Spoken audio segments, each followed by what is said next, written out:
Everybody, welcome back. We're doing another Ashes of Creation video. In this one, we're going to do a little catch up on a developer update that they did just a few days ago. Been under the weather, sick, so it took me a little bit to get this one going.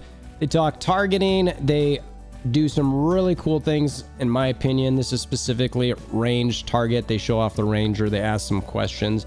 I'm going to hit this stuff real quick on some of those questions because they do have some key points in there that I definitely want to share. I'm pretty excited about seeing what they're going to do with this game. They honestly, everything I've seen so far is a giant thumbs up. So let's get to it. So they had some YouTube questions that they had on there. These are shown from previous videos that if you're a subscriber and you comment, they sometimes highlight these.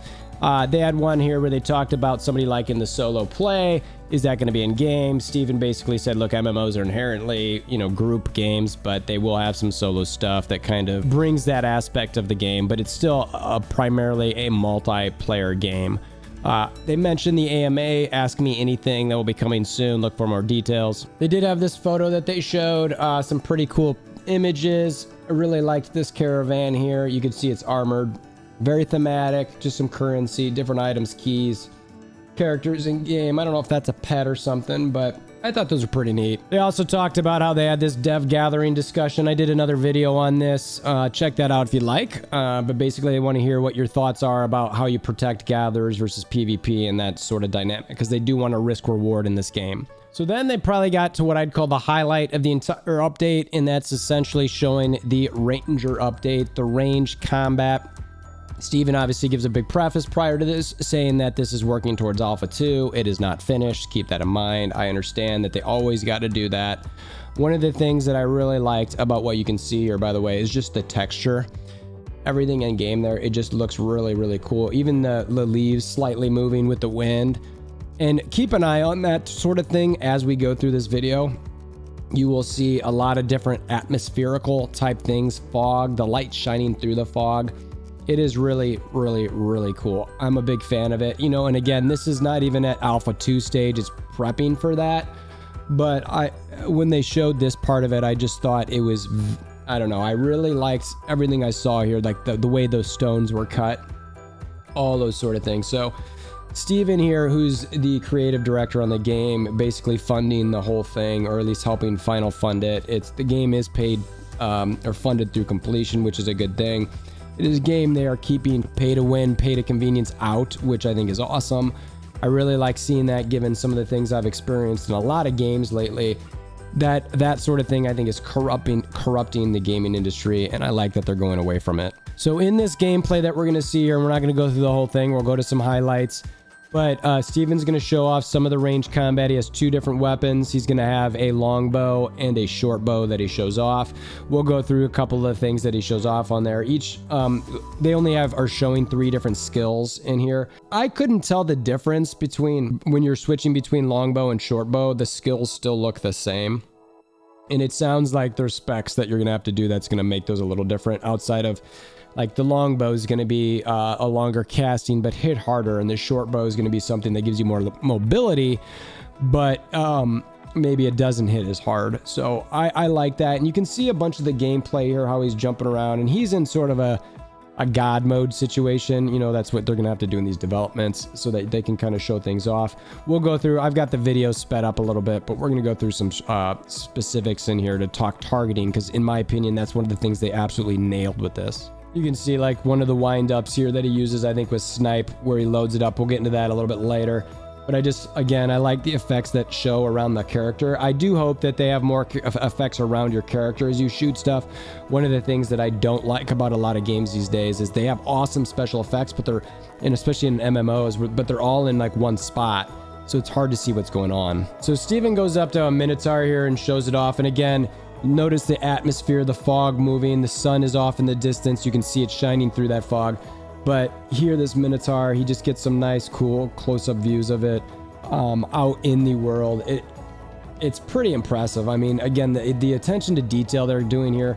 Again, it's a 4K stream here, but it is absolutely top-notch in my opinion. So Steven sees this tower off in the distance, which you can see right here. They talk about this at length. This will be a dungeon in the game. It's actually going to be ready for Alpha 2, apparently. It's called the Tower of Carfin. and apparently it's under some curse, which is causing some issues with the land and the NPCs and some of the factions. So I'm very curious to see where they play with the lore in that. He's actually walking towards that area. He's trying to fit the wreckage of Carfen. He wanted to see that. He looks again at the tower, which you can tell is absolutely massive. It just, I'm like, what is this dungeon going to be like? Very excited about that. So then they get back into talking about the weapons. They're showing the longbow here. They're very excited about it, what it looks like. He's obviously got the Tower of Carfen in the background again, but they're trying to show some of the aesthetics of this longbow. It is pretty sharp. And again, they emphasize the fact that it's going to be a little bit slower basics, but more power. We're going to jump over to some abilities here. You will see him use the snipe ability where he's holding down, and great graphics, great effects.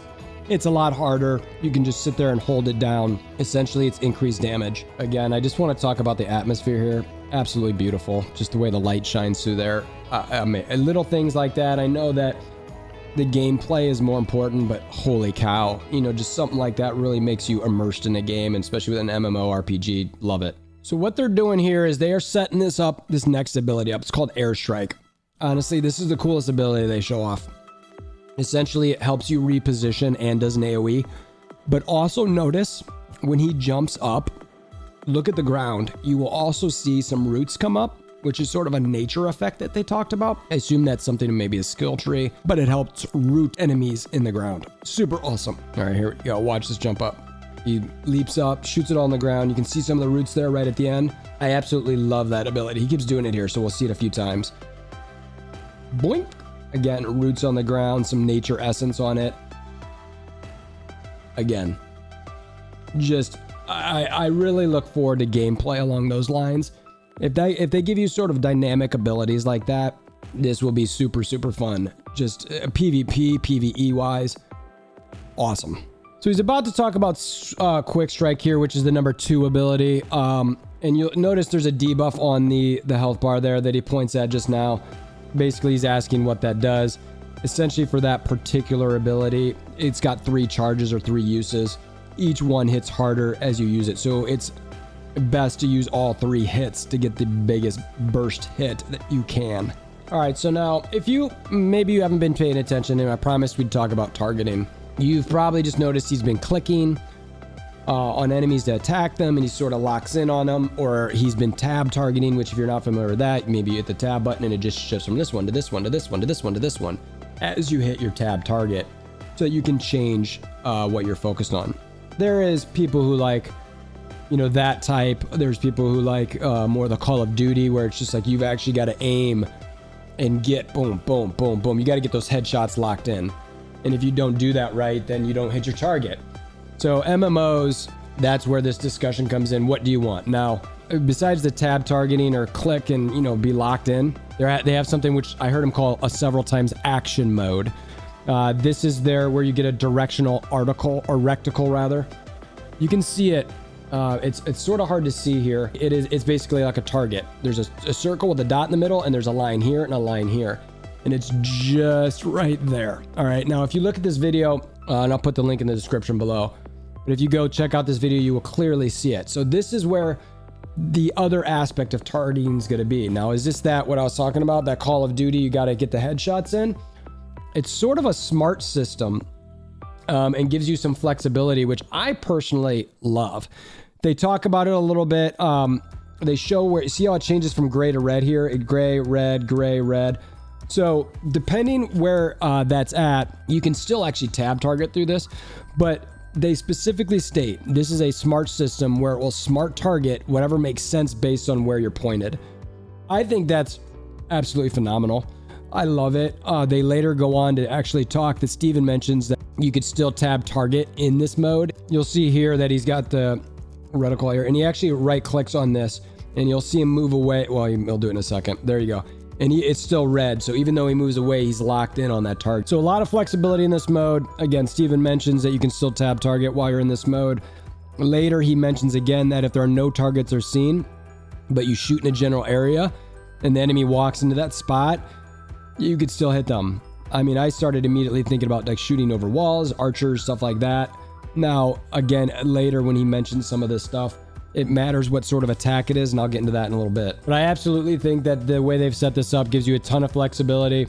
It makes the game less about those headshot kills, like I said in Call of Duty, and more, in my opinion, your standard fun MMO that you can focus on the gameplay, the questing, the lore, gathering, PvP aspects. That's not necessarily the exact pinpoint skill that you might have for headshots, which honestly, I've played a lot of those games and people sometimes develop hacks and it's super frustrating. So now they're going back to weapons. Here they're talking about the short bow. You can see it's a little bit different. It's meant to be a little bit more acrobatic. The higher rate of fire, more mobile. Abilities stay the same in this from what I could tell. I didn't see, like I mentioned earlier, the images are the exact same. But the one thing that was a little bit different is you couldn't hold the button down. And again, if you have different specs for your weapons, maybe your short bow versus your long bow do different things, and that might be why you change versus one or the other. Or just generally speaking, you want to be faster. Maybe there's a movement speed buff, or maybe not a buff, but your movement speed is faster with a short bow. So you need to be agile in a certain dungeon or raid or whatever, or maybe in a PvP setting. You can't just sit there, and have long casting times. Now, again, they always mention this, and whether it's the forums or all their videos, they want people to chime in on what you think about what they've got here, how they've set it up. Do you like it? Do you dislike it? What have you seen in the past? What have you want to, specifically, especially in ranged combat, what are things that you want to see, or things that they have not done, or things that they've done that you think they've gotten right or wrong? So definitely go to their forums and chime in or comment on their YouTube videos. I think that's something that's awesome that they're doing with this open development. I absolutely love it. Towards the end of this 4K video, they actually talk about the skill trees with each weapon. I mentioned before, each weapon will have a skill tree, and it gives the different feel, mechanics, procs, status effects, all sorts of things. And basically their idea is that it allows you as a player to build the character how you want. So it looks like they're definitely going to give a lot of flexibility in this, which again, I absolutely love. And I think I just keep looking at the atmosphere here and I'm just like, this is crazy. So crazy. It's so awesome. I loved what I saw here. Let me know what your thoughts are in the comments below. They had a couple more things in here in this video, which we'll talk about, some questions, and we'll wrap the video up here quickly. Some of the other things they mentioned just sort of randomly throughout this update was there is going to be no ammo tracking. Some games like to have bullets, arrows, all sorts of different things. They're not going to do that. I think that's an absolutely good thing. Thank you for not doing that. It's just a pain in the butt. They are considering some sort of procs, maybe with like quivers, or maybe I don't know how they're going to do with guns necessarily, but like ammo pouches or something, that with some arrows you might get a proc with a status effect, and maybe there's a cooldown on that. So that's ammo in the sense that it's a cooldown. But so I like that they're considering that. I think it's interesting. They also mentioned the fact that you can equip 3 weapons: a main hand melee, offhand melee, and a ranged. You do not have to switch between those weapons based on what you want to do. And I'm going to have Steven explain exactly what he means by this. So the question here is that somebody asked, do you have to switch weapons based on what abilities you want to use? And Steven, like I said, says, it's based on the ability you want to use. So like, let's say you've got all 3 of those equipped, your main, off, and ranged, and you've got your bar set up where you got 1 is your offhand melee, your 2 is your main hand melee, and your 3 is your ranged. If you click 3 and that goes, and then you go to 1, the game automatically does switch between those weapons. You got them equipped and it does whatever that ability does, which is great. All right, so this is the part I want Steven to explain. Ranged abilities requiring a ranged weapon to be equipped as well. It's important to note that as part of the Ashes of Creation paper doll, you have a melee main hand and offhand slot, and then you have a ranged slot as well. So you don't have to switch between weapons per se. If you execute an ability that requires a ranged weapon, but you have your melee weapon out, it will automatically swap to the ranged weapon, use the ability, and then back to your melee weapon or your basic attack should you choose. And then you can select which weapon you want to have available, your melee or your ranged for the basic attack, and you can swap between those two even in combat. My biggest takeaway from that is that, whatever a weapon you have mainly equipped is for your basics. So that's what you need to think out. But I love that you can, just depending what ability you want to click, automatically gets to that weapon. They also talked about melee closing on ranged. Yes, there will be some gap closers. Good question from someone who threw it out there. It was also asked, does a target need to be in your crosshair to use an ability? And Steven essentially says it depends on the ability. Some, and I mentioned this earlier, Some abilities require targets, even if it's in that action mode where you've got sort of your aimer, where you're looking at, we talked about earlier, the reticle. But if it is a template attack, like a line or a cone or an AoE, then you can fire it whenever you want. So it does matter, like it's all about the ability as far as whether it's the target's in line or not. Some abilities you can fire whenever you want, some you actually have to have a target set. Then they went through a character art update. They got the snake dudes, the Najash tribe. They'll have different types of snakes on this, rattles, mambas, etc. It sounds like some of that lore is going to be in Alpha 2, along with what they've got with the Living Knights statue that will also be in the Alpha 2 lore, which I think is cool, and I'm interested to see what the animations are for this one. They have these zombies here. Again, you gotta have undead in games like this. Steven mentions that, and it sounds like they're gonna have these in a zone that's sort of a little creepy. He mentions like even popping up from graves and grabbing you. I did think that was pretty cool. They have some ghostly, ethereal type armored characters. They didn't say much about these, but apparently they are going to have some pretty cool effects. Everybody loves pets, right? So they had their pet in here. I think they called it a sable cub. These might be out in the world as well, but pretty cool looking. They went through the Minotaur again. We saw this in game. They had some shield and staff stuff, nothing all that crazy. Some Empyrean models. They all looked pretty solid. They also had some Klar concepts, which are these, male and female, obviously. This is some Nikuan concepts, some Polynesian theme here. But again, these are conceptual that they're making. Then it got to a studio update part where basically Steven mentions they're just pushing Alpha 2. They hired 40 new employees this month, which is obviously pretty impressive. They're continuing to push along. Then it ended with some final Q&A, and I'll hit those Q&As super quick. The dual weapon sets was asked, do they have their own animations? Yes, they do.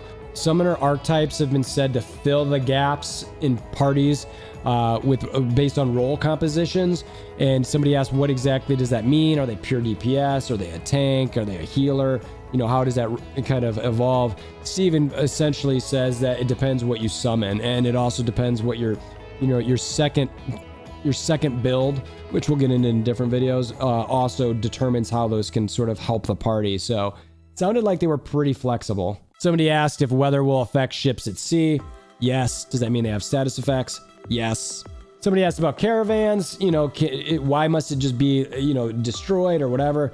Steven just basically said that's part of the game. That's how it works. And you don't necessarily have to destroy them. You can help protect them as well. He didn't mention what that mean if you help do that, but it would not be nice to see if they had an incentive in game that if somebody helped protect one, that they got something in return, or some sort of loot or something. Somebody asked if you could furnish ships similar to your housing. He basically said no. There are going to be some I don't want to call it a skin, but maybe some adjustments, ship aesthetics that you can adjust, but not quite like what we're going to have with our housing. Somebody asked about, now this is probably, in my opinion, the most important question that was asked, given where I'm at with different games that I've played. Specs, can you save them? Steven said yes. You will have presets, you will be able to save your presets, but you do need to go to town. So you cannot change those on the fly. You've got to be able to change those in town, and then you go do whatever it is you're going to do. I think that's reasonable. Changing specs on the fly, I mean, I guess it depends how far you're out in the world or wilderness. That could be sort of a pain in the butt. Somebody asked about coastal island nodes. Could you go to those right away or get access to those? Steven basically said, well, technically you can swim right away, so you could if you wanted. Just like any other land node, that if it's super far away from a starting area, you could go try and work in development if you got a bunch of people to do that, which, again, that's part of the interesting aspect of this game, is what are people on each server going to do? Somebody asked an interesting question about stealth, their character nameplates or guild plates. Basically, the concept is sort of hiding who you are a little bit. Steven did mention they had some ideas that they were thinking about, which included ships and potentially like sort of mats that might be on those ships, and maybe even the character you're carrying, but that they are still in a very conceptual phase, and he wasn't ready to comment on it. We've talked a bit about ships. Somebody asked about the mariner expertise, mariner ships at sea, like can some be faster, etc. Basically, Steven says that, the higher level you've got with that, it could provide some additional interactions, some different driving abilities, some utilization of ship concepts or components, speed of repairs. So to me, it sounds like if you are going to be a mariner out at sea a lot, that if you are leveled up more, that it will be beneficial to you. And then the last thing that they had there question-wise was someone asked if oceans and underwater would have seasons. No. So I was pretty happy with this update. Very cool to see. Again, sorry, my throat is killing me. I'm super under the weather. I've been meaning to get this video out for several days since they did it. I did a live reaction to part of it on my live channel. If you want to check that out, it's in the description below. If you want to come join the Discord, I am going to cover this game for the next X number of years, right? We don't know how many that it's going to be in development. Definitely looking forward to it. And if you got any information that you want to share with us, or any videos you'd like to see, or something that you'd like explained, I'd love to deep dive into it. That's always what I sort of try to do, is look at videos, look at concepts, and try to get it to my sense so that I can understand it in my brain, and then share that with people, because my brain don't work so good. And so I figure if I can help explain that some and get my brain to understand it, maybe there's one or two other people out there that I can maybe help with it. So appreciate you making this far. If you want to hammer down like buttons, all that sort of thing, appreciate it. Until next time, hope you have a wonderful day.